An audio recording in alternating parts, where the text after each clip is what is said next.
kulanti waxaan wanaagsan ku soo dhawaada idin lahaantiin badawadayaal. waa barnaamijkeeni aanu kaga hadli jirnay ciyaaraha degmada baled xaawo ee sportiska.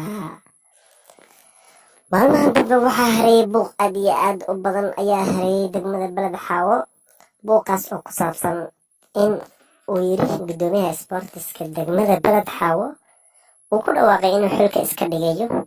saas awgeed waad u jeedaan musharaxiin badan ayaa maalmahan dambe aad iyo aad u soo badanaya.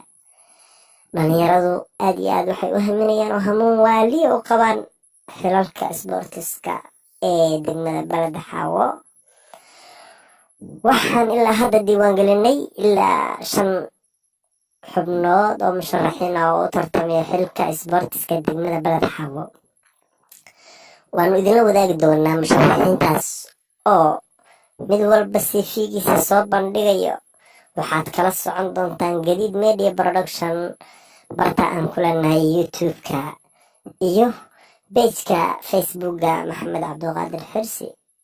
Facebook-ga aan ku leenahay waad kala socon doontaan. sidoo kale waxaan idinkugu soo diri share garayn doonaa Messenger-ka, Facebook-ga, WhatsApp-ka iyo meel walbo aalad walbood isticmaashaan. nagala socda Gadiid Media Production.